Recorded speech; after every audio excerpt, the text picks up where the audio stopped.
Richard Hale had fired hundreds of people in his career, but he had never enjoyed one quite like this. It was 8:47 on a Monday morning when he stormed into the lobby of Hale Industries, his $2,000 shoes clicking against marble floors that a 63-year-old woman named Gloria had polished at 5 a.m. that same day. A coffee stain on the executive elevator carpet. That was all it took. That was the crime. "You," he snapped, pointing at her in front of 40 employees frozen mid-step. "Is this what I pay you for, to leave my building looking like a truck stop?" Gloria didn't argue, she didn't cry. She simply lowered her eyes and said, "I'm sorry, Mr. Hale," and somehow that quiet dignity made him angrier. "You're fired, clear out your locker, security will walk you out." The lobby went silent. A young receptionist covered her mouth. An intern looked away. And Gloria, the woman who had greeted every employee by name for 11 years, who kept cough drops in her cart for the sick ones and birthday cards for the forgotten ones, nodded once and walked toward the basement. Richard felt nothing, or he told himself he did. But an hour later, when HR asked him to sign off on the termination and clear the locker inspection, he went down to that basement himself, mostly to make a point. He yanked open locker 14, expecting cleaning rags and an old sweater. Instead, he saw the photograph. It was faded, curled at the edges, taped carefully to the inside of the door. A young woman in a nurse's uniform, standing outside St. Augustine's Children's Hospital, holding a small, frail boy wrapped in a blanket. A boy with an oxygen tube and a hospital bracelet. Richard's blood ran cold. Because he knew that hospital, he knew that blanket, he knew that boy. It was him. The abandoned 4-year-old left at St. Augustine's with pneumonia and no name, the boy the newspapers called the miracle child. The boy, a young night shift nurse had refused to give up on, who sat with him for 3 weeks straight, who paid for his medicine out of her own pocket when the charity fund ran dry. The woman who saved his life was the woman he had just humiliated in front of the entire company.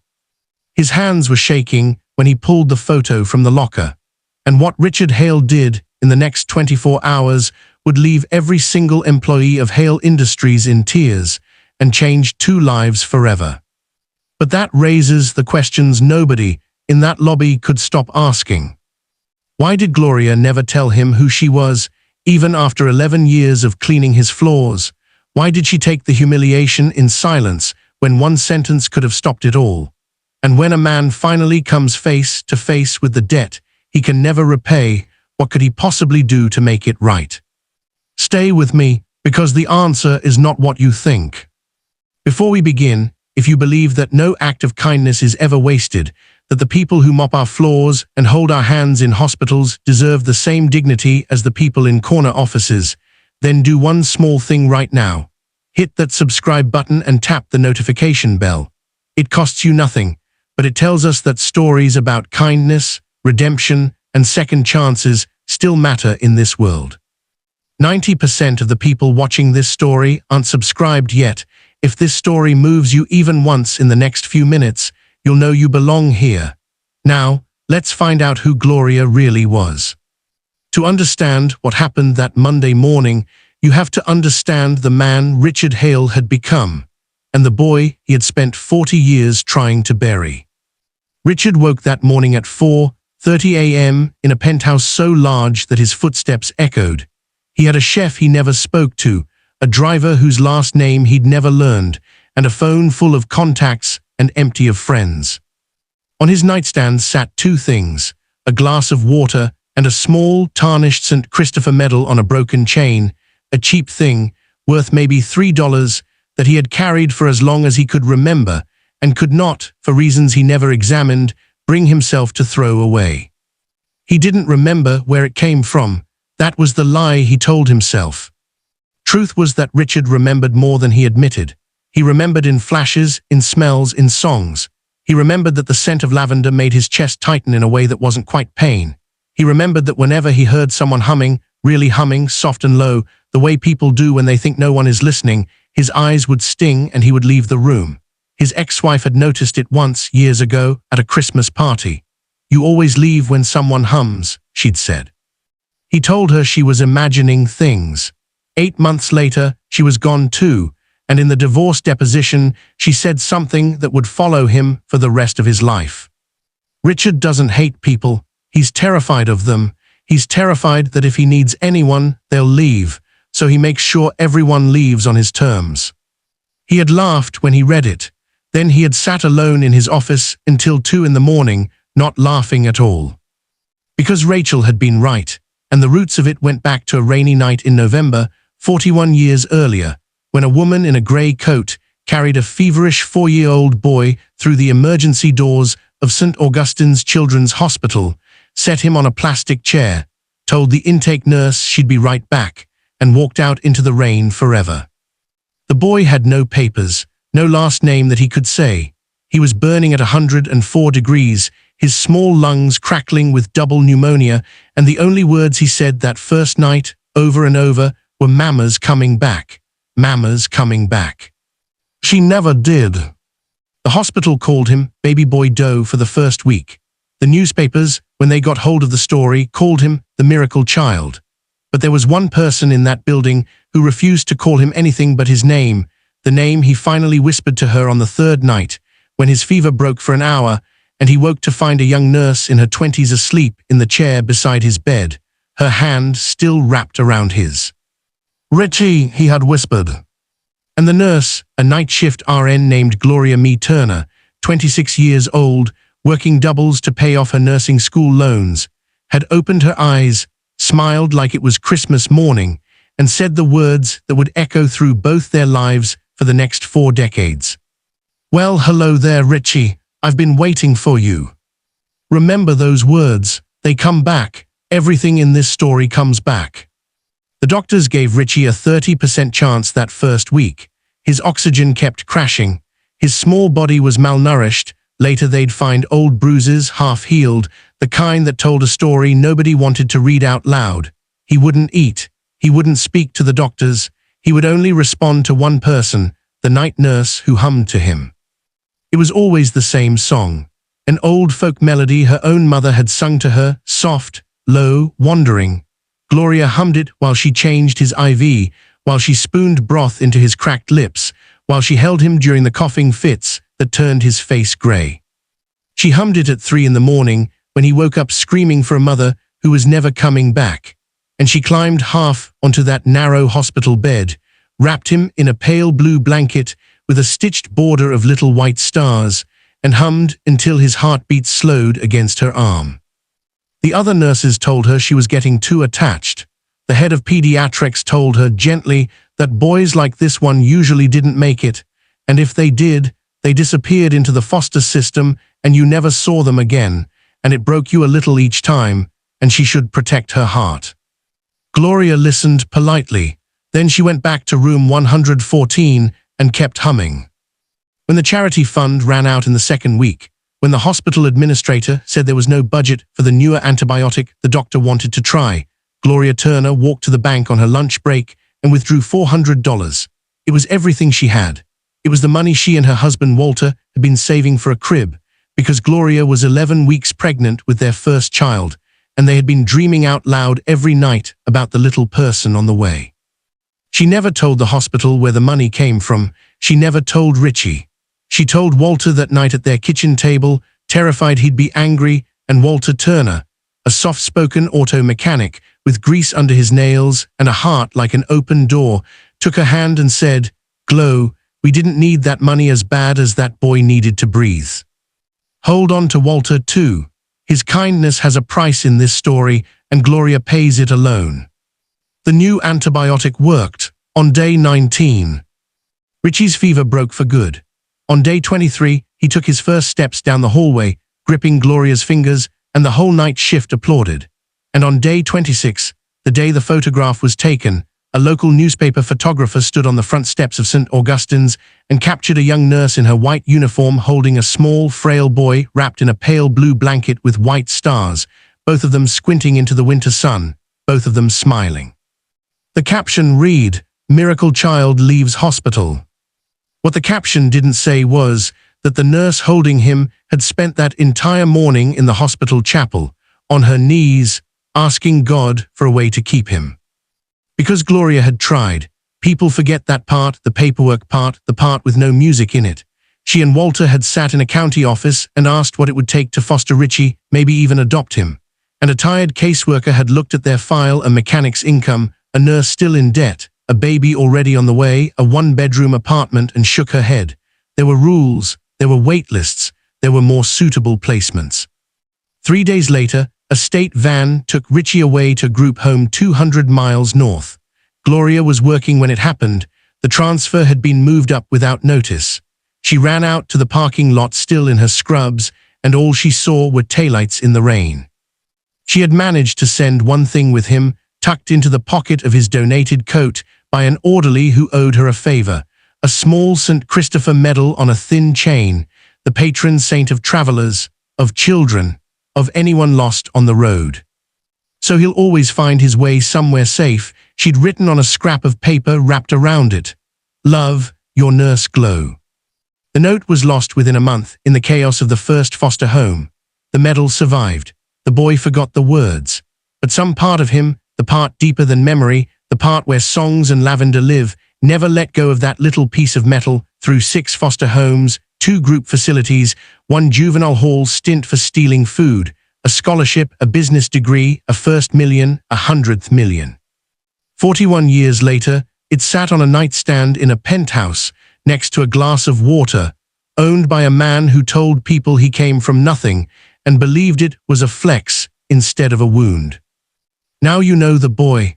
Let me tell you what the world did to him next, because you cannot understand the cruelty of that Monday morning without it. The foster system of that era was not built for boys like Richie. He was small, he was sick, and he cried at night for a nurse instead of a mother, and children in those homes learn fast that softness gets you hurt.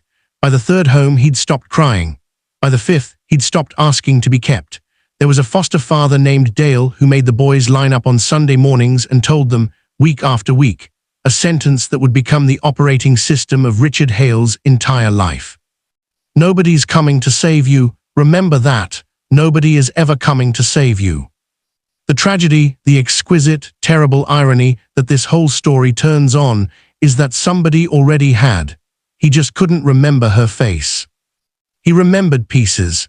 A lifetime later, Richard Hale would sit in board meetings, and if a woman in the room hummed absent-mindedly while reading a report, he would feel 4 years old for exactly 1 second, and then he would say something cutting to make the feeling stop. He kept lavender out of his penthouse, told the housekeeper he was allergic. He was not allergic.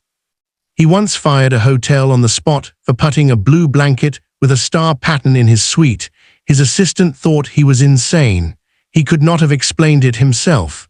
The body keeps a ledger, the mind is not allowed to read. He built Hale Industries out of that ledger. Every deal was a door locked against the rain. Every zero in his net worth was another mile between him and a plastic chair in a hospital lobby. He was brilliant, tireless, and by every account, cold as a January curb. His employees had a saying, "Mr. Hale doesn't have a heart, he has a quarterly report." They said it quietly. People got fired at Hale Industries for less. And that might have been the whole story, a wounded boy inside a rich man's suit, freezing everyone out until the day he died alone, if not for a job posting, 11 years before that Monday morning, for a janitorial position at Hale Tower. Night and early morning shift, $14 an hour.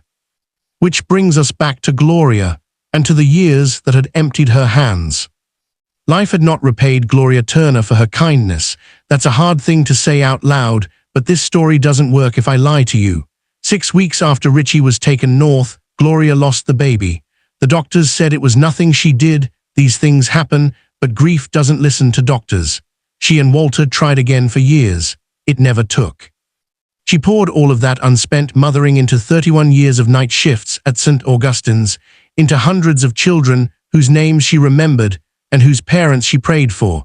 And she kept, in a shoebox in her closet, every newspaper clipping about the miracle child, and one glossy photograph of a nurse and a boy in a star-stitched blanket, squinting into the winter sun. She followed him, you see, quietly, the way you follow a star you once held in your arms. She saw the small article when Hale made the dean's list at the state university. She couldn't be sure it was him, but her heart was sure. She saw the business journal profile years later, self-made, orphaned as a child, refuses to discuss his past. She saw the photo of the hard-jawed CEO and looked, the way only she could, at the shape of his eyes, and she sat down at her kitchen table and wept into her hands, and Walter rubbed her back and said, "Your boy made it glow, your boy made it." Your boy, that's what Walter always called him. In the Turner house, Richie Hale was family, and he never knew it. Then Walter got sick, early onset dementia, cruel and slow, a thief that steals a person one drawer at a time. Gloria retired at 50 to care for him full-time. Their savings lasted 4 years. The house lasted 6.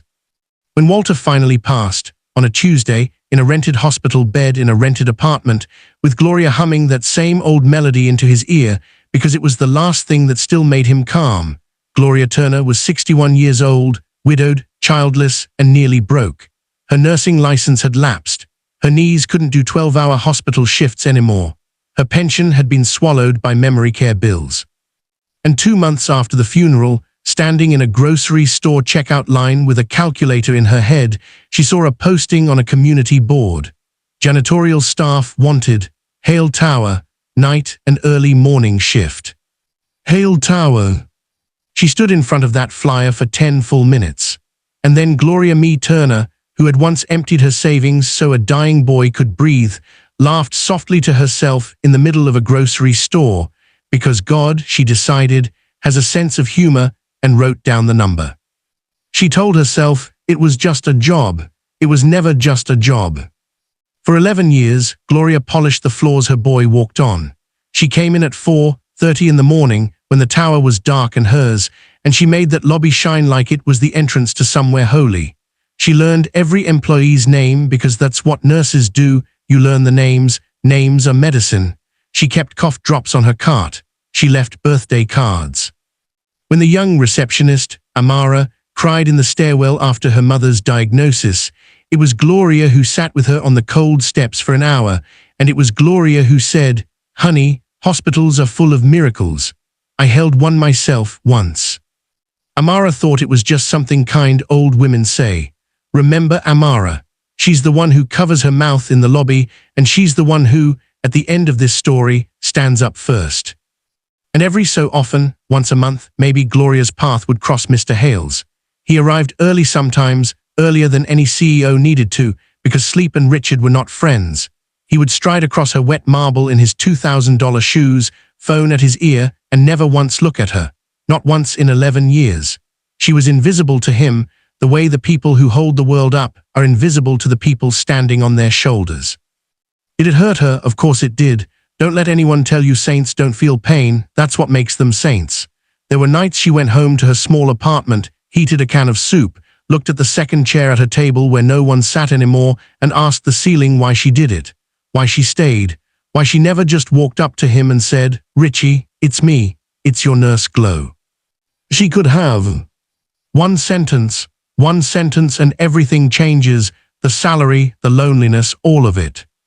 But here is the core of Gloria Turner, the thing you have to understand or nothing else matters. She had been in the county office 40 years ago. She had heard what the system decided her love was worth. She had watched taillights in the rain, and she had made a vow to herself, standing in that parking lot in her soaked scrubs, that if God ever put that boy in front of her again, she would never make him feel that her love was a bill to be paid. "I didn't save him so he'd owe me," she told her sister once, the only living soul who knew. "I saved him because he needed saving. If I walk in there waving that old photograph, what am I? I'm one more person who wants something from him.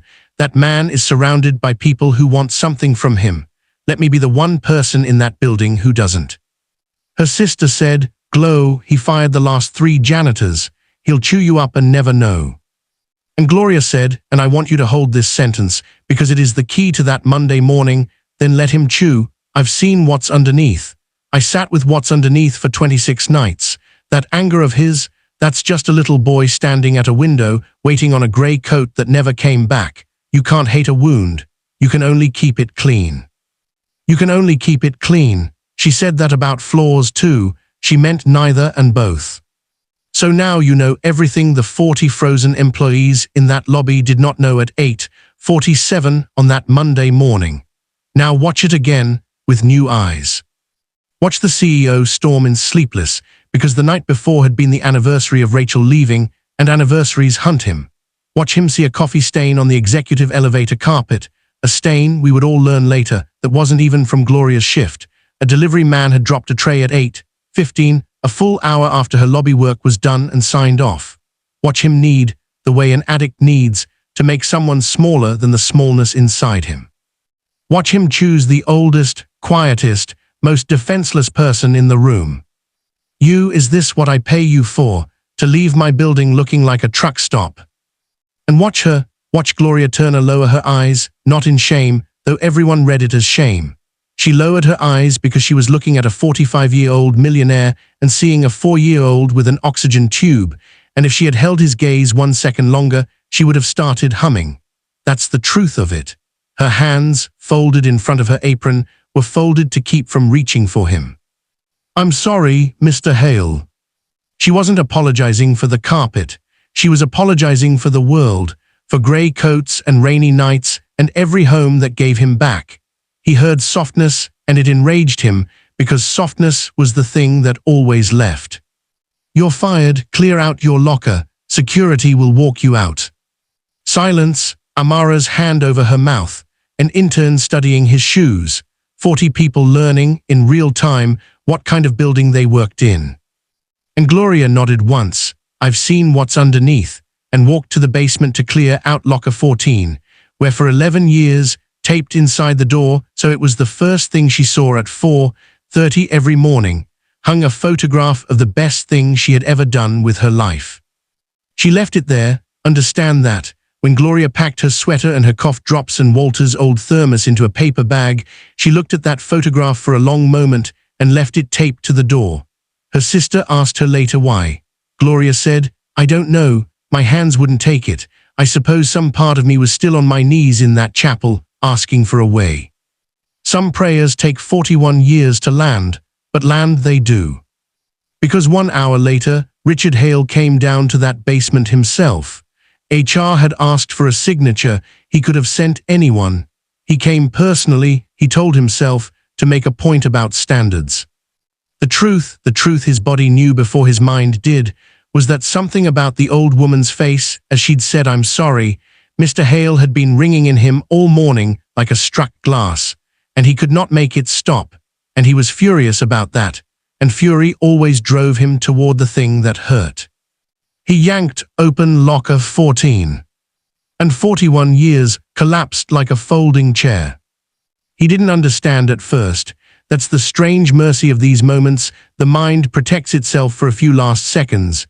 He saw a nurse, a hospital, a child, he thought, why does she have a picture of? Then he saw the blanket, pale blue, white stars along the border. The sound Richard Hale made in that empty basement locker room was not a word. 2 floors up, no one heard it.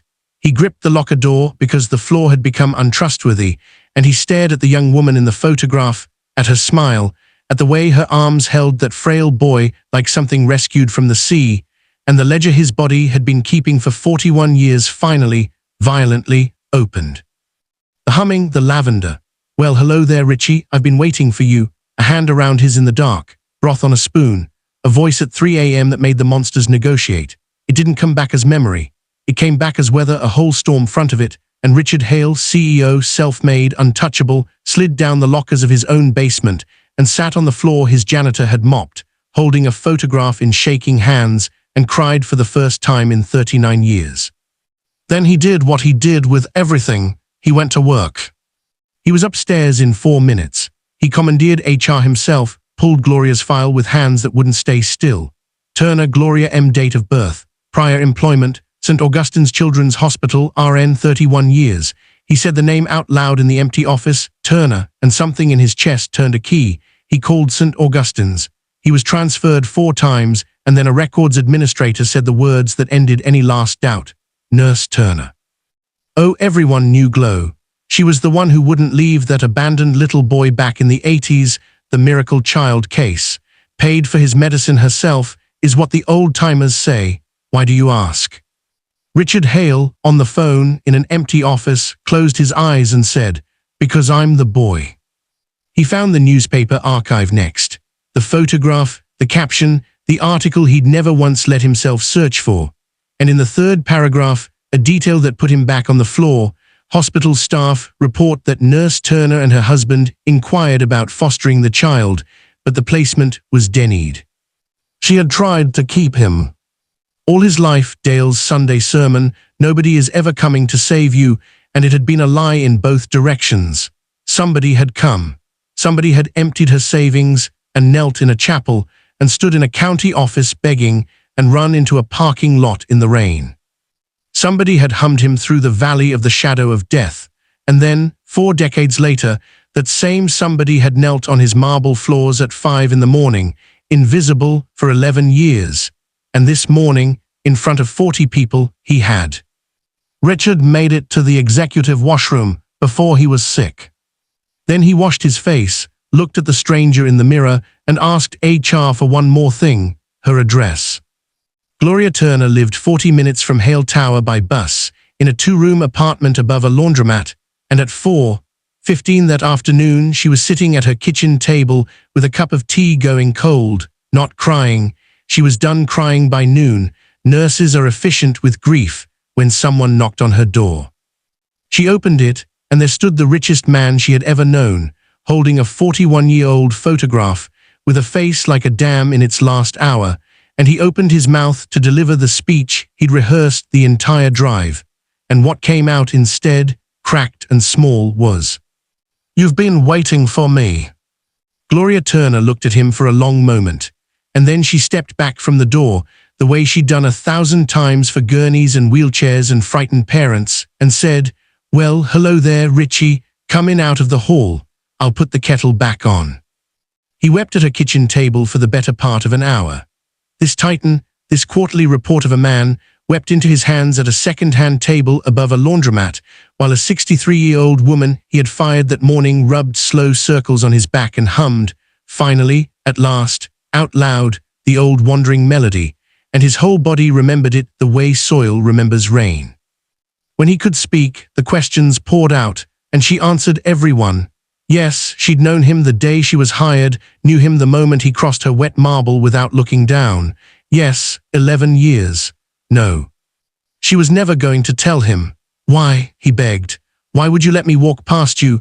Why would you let me this morning, Gloria, this morning Richie," she took his face in her 2 worn hands, the same hands, and delivered the sentence that the receptionist Amara would later have printed and framed in the lobby of Hale Tower, where it hangs today. "Love that keeps a receipt isn't love. I didn't sit with you all those nights so that one day you'd owe me. I sat with you so that one day you'd live. And you lived. Every morning I polished that floor, my boy walked across it alive. That was my payment. That was always going to be enough. But I threw you away," he whispered, "in front of everyone like you were nothing." And Gloria smiled, a little sadly, a little like winter sun, and said, "You didn't throw me away, honey. You threw away a stranger. You've been throwing strangers away your whole life because a stranger threw you away first. But I was never a stranger, and now you know it. So the only question left, Richie, is a question for you." She patted his cheek once. "Now that you know somebody came to save you, who are you going to come for?" He stayed until midnight. She showed him the shoebox, every clipping, the dean's list, the business journal, 41 years of a mother's scrapbook kept by a woman the law never let be his mother. He showed her the St. Christopher medal, which he had stopped at the penthouse to retrieve, and when Gloria saw it in his palm, the $3 medal, kept through 6 foster homes and $100 million, she finally broke, and this time he held her. The next morning, an all-staff email went out at 7:00 a.m., mandatory company assembly, main lobby, 8:47. He chose the time on purpose. Richard Hale believed in precision, even in penance. At 8:47 on Tuesday morning, 400 employees of Hale Industries packed the marble lobby, and their CEO stepped up, not onto a stage, but onto the same patch of floor where, exactly 24 hours earlier, he had ended a woman's career over a coffee stain that was never hers. And he told them everything. The plastic chair, the grey coat, the pneumonia. Room 114 and the 26 nights, and the humming and the $400 that was meant for a crib. His voice went to pieces 4 times, and 4 times, 400 people waited in absolute silence for their boss to find it again, because they were watching a thing you almost never see. A powerful man dismantling his own armor in public, bolt by bolt. Yesterday, he said finally, I fired the woman who saved my life. I humiliated the only person in my whole existence who ever loved me for free, and I did it here, on floors she made shine because she knew her boy would walk on them. He stopped, steadied. I can't undo yesterday, but I asked her last night what I could possibly do to make it right. And she said, he laughed wetly, she said, you can start by learning everyone's names, Richie. Names are medicine. Then he turned toward the entrance, and the crowd turned with him, and through the front doors of Hale Tower, walking on that marble not with a mop bucket, but on the arm of the CEO's own driver, wearing her Sunday coat, came Gloria Mee Turner. Amara stood up first, then the interns, then the 6th floor and the 9th and accounting who never stand for anything. 400 people on their feet, and the applause hit that marble lobby like weather, and Gloria Turner, who had entered that building invisible for 11 years, stopped in the middle of the floor she had polished 10,000 times, put her hand over her mouth, and looked up at the sound the way you'd look up at rain ending. Richard met her in the center of the lobby. He did not hand her a check, though the pension he'd restored and tripled was already done in writing.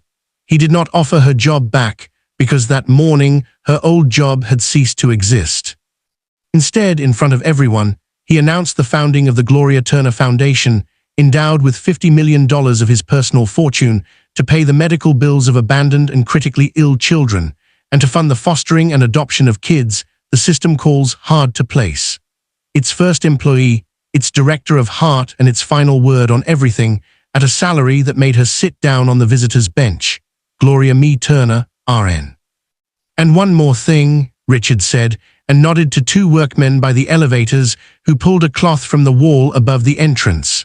Brass letters, a foot tall. The Gloria Turner lobby, names are medicine. They say there wasn't a dry eye in the building. That's not quite true. There was one, Gloria's at first, because nurses hold the line while everyone else falls apart. She held it while Richard hugged her, held it through the applause, held it while Amara ran up and sobbed into her shoulder. She finally lost it at the very end, over the smallest thing, when the crowd quieted and Richard leaned down and asked, in a voice only she could hear, will you come to dinner on Sunday? I've got 41 years of Sundays to make up. And the woman who lost a baby and a husband and a house, and never once lost her faith that kindness lands somewhere, even when it takes half a lifetime, put her head on the chest of the boy from room 114 and wept, while 400 people pretended very hard to be checking their phones. She never missed a Sunday after that, neither did he. The foundation opened a pediatric wing at St. Augustine's the following spring. Richard was there for the ribbon, and every Thursday night after, not writing checks, but sitting bedside in the night ward, in a plastic chair, with kids who had no one, because Gloria had told him that the chair is the whole job. He learned to hum the old melody. He's not good at it. The kids don't care. And on his desk at Hale Tower, where the quarterly reports used to sit alone, there are now 2 framed photographs. One is 42 years old, a young nurse and a frail boy in a star-stitched blanket, squinting into the winter sun.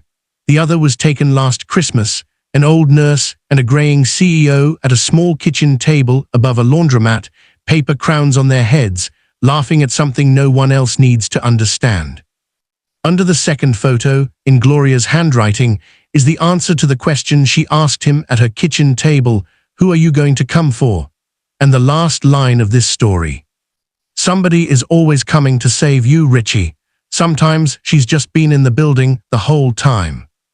Dear viewers, this story asks us one uncomfortable question, and I want you to sit with it before you scroll away. How many Glorias have you walked past? The woman emptying the trash at your office, the man mopping the hospital corridor at midnight, the invisible hands that hold up your world at 5 in the morning, every one of them carrying a lifetime you know nothing about, and some of them, perhaps, carrying an old photograph of the person they once saved, who no longer remembers their face.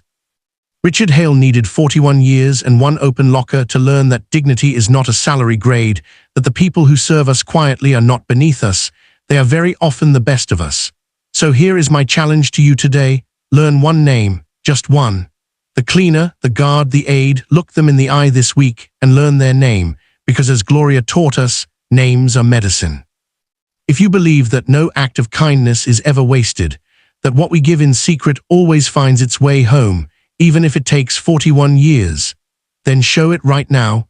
Kindly hit that subscribe button and turn on the notification bell, because that is your way of standing up in that lobby with Amara and saying this matters. Every subscription tells us to keep telling stories that honor the invisible heroes among us, and if this story touched your heart even once, share it with someone who needs to be reminded that somebody somewhere is always coming to save them. Drop a word in the comments for Nurse Gloria. Tell us the name of the invisible hero you're going to thank this week. And until next time, keep your heart soft, keep your kindness quiet, and remember, love that keeps a receipt isn't love. God bless you, and see you in the next story.